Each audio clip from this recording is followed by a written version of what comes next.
Well, it's a part of freedom.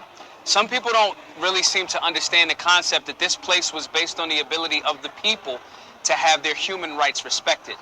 And if you have rights and values and you don't have the means to defend them, then they don't really matter as much. And so in the interwoven framework of this place, there's a concentrated effort to make sure that the right of the people to keep and bear arms is respected.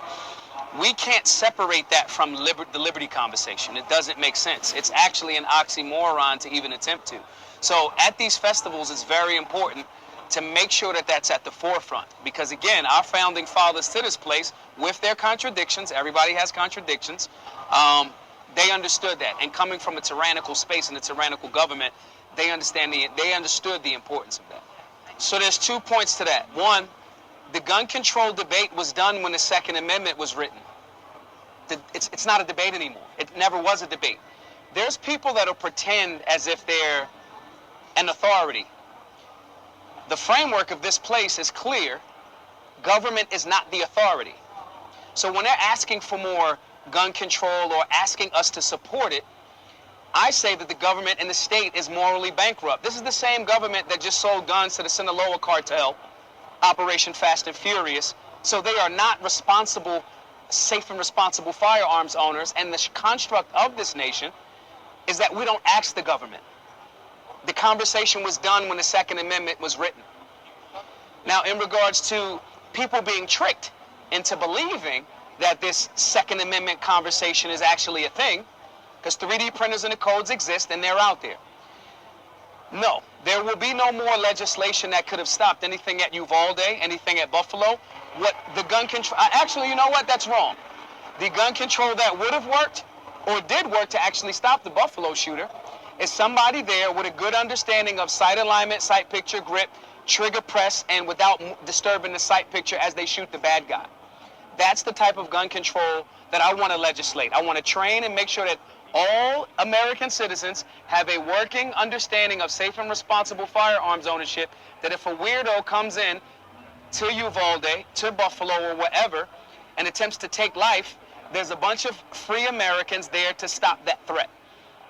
Simple and plain. And we saw in Uvalde police officers, cowards, standing around for over an hour while a weirdo did what he did and took life. That's the exact reason why this so-called gun control debate was over back in the day, and the actual answer of more gun control, meaning more safe and responsible firearms owners being there to defend life, is the only type of gun control that's acceptable to us at Black Guns Matter. There is no such thing as gun violence. It's just violence. And overwhelmingly, when the bad guy is met by good guys and gals with firearms, they put that bad guy in, and if we use mass shootings as the litmus test, those guys are either taken into custody when someone with a firearm stops them, or when they are dressed, they wind up taking their own life. And I'm 100% cool with them choosing to take their own life as opposed to taking the life of the innocent.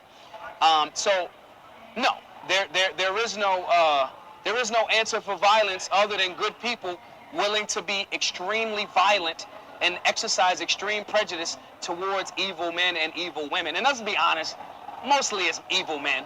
Let's just be honest. And we have to meet them. You know, when you have a guy walking around a school stalking little children and creating a hostage scenario and killing them, good guys should be on the hunt. That person gets hunted at that point.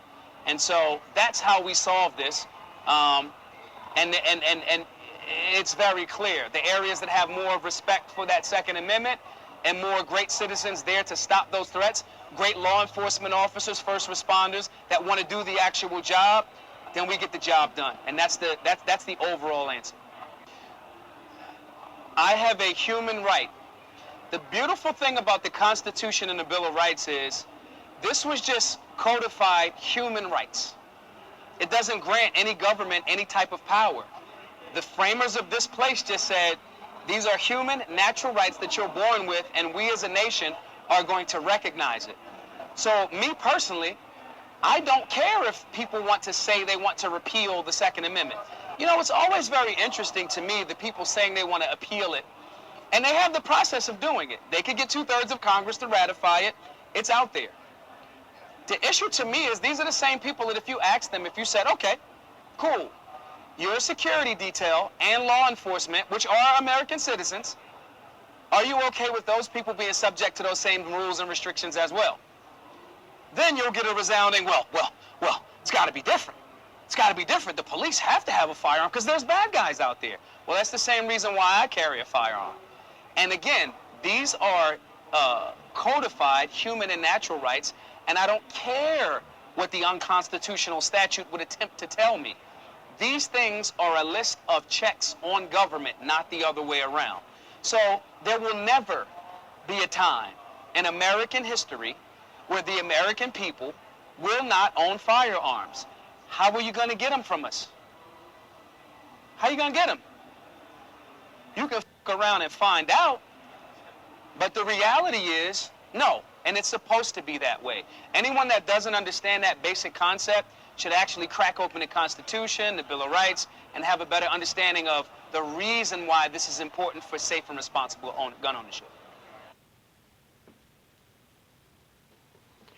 I just gave you the Bill of Rights. Please read it. It's the way he said, because it's for real. They don't have the authority to do what they're doing. They don't have the authority. It wasn't written for them. It was written for us. For them.